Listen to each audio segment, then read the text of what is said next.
Praise the lord. ప్రభుపేట అందరికీ వందనాలు. ఈ దినము దేవుడు మన కొరకు ఏర్పాటు చేసుకున్నటువంటి వాక్య భాగము హెబ్రీల్కి రాసిన పత్రిక 10వ అధ్యాయము 32వ వచనము.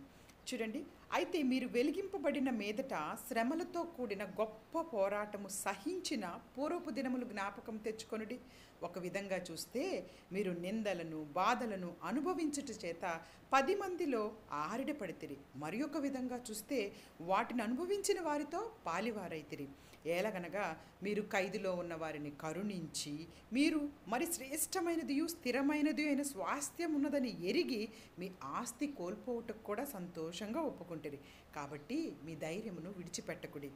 దానికి ప్రతిఫలంగా గొప్ప బహుమానం కలుగును. మీరు దేవుని చిత్తము నెరవేర్చిన వారై వాగ్దానం పొందు నిమిత్తము మీకు ఓరిమి అవసరమై ఉన్నది. హల్లెలూయా, హల్లెలూయా. మన జీవితాల్లో దేవుడు మనకు అందరికీ తెలియపరుస్తున్నటువంటి గొప్ప విషయం ఏంటంటే, మనకి ఈ దినం కావాల్సింది ఏంటి అంటే ఓరిమి, అంటే ఓర్పు. ఓర్పు చాలా అవసరమంట. ఓర్పు కలిగిన బిడ్డలము దేవుని చిత్తాన్ని నెరవేర్చగలుగుతామంట. దేవుని చిత్తము మన జీవితాల్లో నెరవేరాలి అంటే ఈ లోకంలో మనకి చాలా ఓర్పు అనేది అవసరం అన్న విషయాన్ని అపోస్తలుడైన పౌలు గారు హెబ్రీల్కి రాసిన పత్రికలో స్పష్టంగా మాట్లాడుతూ ఉన్నారు. అక్కడ ఉన్నటువంటి వారితో ఏమని చెప్తున్నారు చూడండి, మీరు శ్రమలతో కూడిన గొప్ప పోరాటాన్ని సహించిన పూర్వపు దినాలను జ్ఞాపకం చేసుకోండి. ఎంతో చక్కగా మీరు చూడండి, పూర్వపు దినాలను జ్ఞాపకం చేసుకుంటే నిందలు భరించారు, అలాగే ఆ బాధలు అనుభవించారు. మరి ఒక విధంగా చూస్తే అలా బాధలు అనుభవించిన వారితో అంటే విశ్వాసులతో పోరాటంలో కూడా మీరు నిలబడిన వారిలో దేవుడు చూస్తూ ఉన్నాడు. అయితే మీకు గొప్ప బహుమానాన్ని దేవుడిస్తాను అని తెలియపరుస్తూ ఉన్నారు. ఈ లోకంలో బహుమానాల గురించి ఆలోచించొద్దు, కానీ మనం ఓర్చుకున్నటువంటి శ్రమలు, అలాగే దేవుడిస్తున్నటువంటి బహుమానం మీద దృష్టి ఉంచాలన్న విషయాన్ని అపోస్తలుడైన పౌలు గారు ఇక్కడ మనతో మాట్లాడుతూ ఉన్నారు. ఇంకా చూస్తే చూడండి, మీ ధైర్యాన్ని విడిచిపెట్టకండి. మీరు దేవుని చిత్తము నెరవేర్చిన వారై వాగ్దానం పొందు నిమిత్తము ఓపిక అవసరము.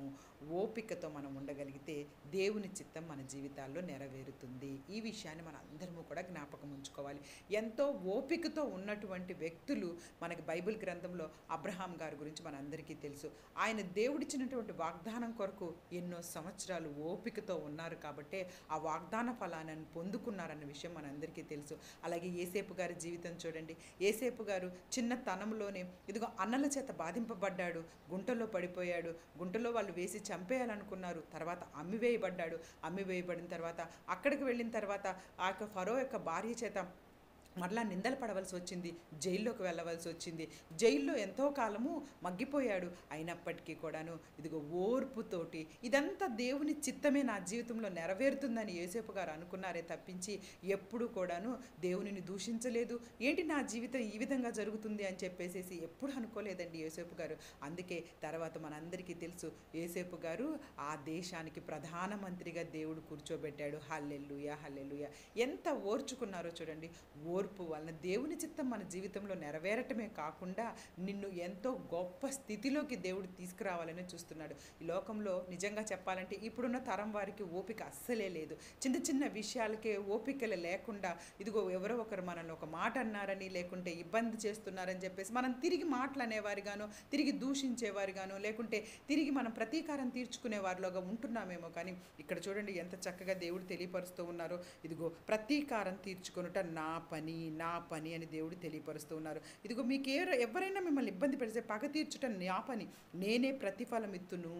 మీరు ఎవ్వరు పగ తీర్చుకోవాల్సిన పని లేదు. మీరు ఓర్పుతో ఉండండి. ఆ ఓర్పే మిమ్మల్ని ఇదిగో దేవుని చిత్తం నెరవేర్చేవారిగా చేస్తుంది. అలాగే హెబ్రీల్కి రాసిన పత్రిక 6వ అధ్యాయం 13, 14 వచనాలు కూడా మనం చదువుకోగలిగితే, దేవుడు అబ్రహామునకు వాగ్దానం చేసినప్పుడు తనకంటే ఏ గొప్పవాని తోడు అని ప్రమాణం చేయలేకపోయిన గనుక తన తోడు అని ప్రమాణం చేసి నిశ్చయముగా నేను నిన్ను ఆశీర్వదింతును, నిశ్చయముగా నిన్ను విస్తరింపజేతును అని చెప్పాను. ఆ మాట నమ్మి అతడు ఓర్పుతో సహించి ఆ వాగ్దాన ఫలము పొందెను. హల్లెలూయా, హల్లెలూయా. చూసారా ఎంత చక్కని విషయము. అబ్రహాము గారు ఓర్పుతోటి సహించి ఆ వాగ్దాన ఫలాన్ని పొందుకున్నారు. 2 విషయాలు ఇక్కడ. ఓర్పుతో ఉండటం వల్ల దేవుని చిత్తం మన జీవితంలో నెరవేరటం ముఖ్యమైన విషయం అయితే, రెండోది వాగ్దానాలను పొందుకుంటాము. మనకిచ్చిన వాగ్దానాలు అన్నీ కూడా మన జీవితంలో నెరవేరుస్తారు దేవుడు ఓర్పుతో ఉన్నవారికి. ఆ ఓర్పు చాలా చాలా చాలా ముఖ్యము. ఈ దినము మన అందరికీ కూడా దేవుడు ఇదే తెలియపరుస్తూ ఉన్నారు. మనం ఇదిగో దేవుణ్ణి ఓర్చుకున్నప్పుడు ప్రతి విషయంలో కూడా మనం ఎప్పుడైతే ఏ విషయంలో అయినా ఓర్చుకొని ముందుకు వెళ్ళిపోతూ ఉంటాం, అప్పుడు దేవుడు మన పనిలో కలుగజేసుకుంటాడు. అలా కాకుండా మనమే ప్రతీకారం తీర్చేసుకుంటే దేవుడు ఆ పనిలో కలుగజేసుకోడు. ఎందుకంటే నీకు నువ్వే ప్రతీకారం తీర్చుకుంటూ ఉన్నప్పుడు దేవుని మీద మనం ఆధారపడనట్టుగానే ఉంటుంది. కాబట్టి అలా కాకుండా దేవుని మీద ఆధారపడుతూ మనం కనుక ప్రతి విషయంలో కూడా ఓర్పును కనుక కొనసాగించగలిగితే మన పనుల్లో దేవుడు కలుగజేసుకొని మనకు అత్యధికమైనటువంటి విజయాలను ఇస్తాడు. అత్యధికమైనటువంటి బహుమానాన్ని ఇవ్వటానికి ఆయన ఇష్టపడుతూ ఉన్నాడు. యేసుక్రీస్తు ప్రభు వారు కూడా మనందరికీ తెలుసు, ఈ లోకంలో ఎన్నో రకాలైనటువంటి శ్రమలను ఓర్చుకున్నారు. ఫిలిప్పీయులకు రాసిన పత్రిక 2వ అధ్యాయంలో చూడండి 6వ వచనంలో, ఆయన దేవుని స్వరూపము కలిగిన వాడై ఉండి దేవునితో సమానముగా ఉండుట విడిచిపెట్టకూడని భాగ్యమును ఎంచుకొనలేదు, కానీ మనుషులు పోలికగా పుట్టి దాసుని స్వరూపం ధరించుకొని తనను తానే రిక్తునిగా చేసుకొనెను. మరియు ఆయన ఆకారమందు మనుష్యుడిగా కనబడి మరణం పొందునంతగా, అనగా సిలువ మరణం పొందునంతగా విధేయత చూపిన వాడే తనను తాను తగ్గించుకొనెను. హల్లెలూయా, హల్లెలూయా. చూడండి ఎంతగా ఓర్చుకున్నారో యేసుక్రీస్తు ప్రభువారు. దాసుని స్వరూపం ధరించుకున్నారు. ఆయన అక్కడి నుంచి లోకం నుంచి దిగి మన కొరకు ఇక్కడికి వచ్చి అన్నిటినీ ఓర్చుకొని ఆకారమందు మనుషుడిగా కనపడి సిలువ మరణం పొందునంతగా విధేయతతో తనను తాను తగ్గించుకున్నారు. కాబట్టే ఇదిగో ఆ నామమును దేవుడు హెచ్చింపచేశాడు. యేసుక్రీస్తు ప్రభువారిని కనుక ఇక్కడ చూడగలిగితే చూడండి, మనందరము ఫిలిప్పీయులకు రాసిన పత్రిక 2వ అధ్యాయము 9వ వచనం, అందుచేతన పరలోకమందున్న వారిలో కానీ భూమి మీద ఉన్న వారిలో కానీ భూమి క్రింద ఉన్న వారిలో కానీ ప్రతి వాని మోకాలు యేసు నామమున వంగున్నట్టు, హల్లెలూయా, హల్లెలూయా, ప్రతి వాని నాలుకయు తండ్రి అయిన దేవుని మహిమార్థమై యేసుక్రీస్తే ప్రభువును ఒప్పుకున్నట్లు దేవుడు ఆయనను అధికంగా హెచ్చించి ప్రతి నామమునకు పై నామమును ఆయనకు అనుగ్రహించెను. ఎంత గొప్ప సంగతి చూస్తారా ఇక్కడ. ఇదిగో ప్రతి నాలుక ప్రభు అని ఒప్పుకోవాలి, యేసుక్రీస్తే ప్రభు అని. అలాగే ప్రతి మోకాలు యేసు నామమున వంగునట్లు దేవుడు ఆయన అధికంగా హెచ్చించి అన్ని నామముల కంటే పై నామమును యేసుక్రీస్తుకు ఇచ్చి ఉన్నారు. కాబట్టి ఆయనకి ఆ యొక్క అర్హత, ఆ యొక్క చిత్తము, ఆ యొక్క వాగ్దానం ఎలా నెరవేరిందంటే దేవుడు యేసుక్రీస్తు ప్రభు వారు ఓర్చుకున్నారు, అన్నీ ఓర్చుకున్నారు. సిలువ మరణం పొందినంతగా మన కొరకు అన్నిటినీ ఓర్చుకున్నారు. కాబట్టి ఓర్పుతో ఉంటే ఎప్పుడైనా సరే మన అందరికీ కూడాను దేవుడిస్తున్నటువంటి వాగ్దానాలను పొందుకుంటాము. ఆయన చిత్తం మన జీవితాల్లో నెరవేర్చాలని దేవుడు ఇష్టపడుతూ ఉన్నాడు. కాబట్టి ఈ దినం మనం నేర్చుకోవాల్సిన వాక్య భాగం ఏంటంటే ఓర్పు.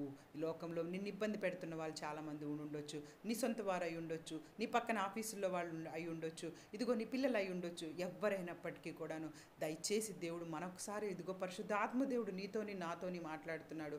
ఓర్పుతో మనం ఈ లోకంలో ఉంటే దేవుడు మన పనులన్నిట్లో కలగజేసుకొని మనకి శాంతి సమాధానమైనటువంటి ఓదార్పును అనుగ్రహించడానికి ఆయన ఇష్టపడుతూ ఉన్నాడు. కాబట్టి ఈ చిన్న వాక్య భాగాన్ని దేవుడు ఆశీర్వదించి దీవించునుగాక. ఆమేన్. God bless you all. God bless you all.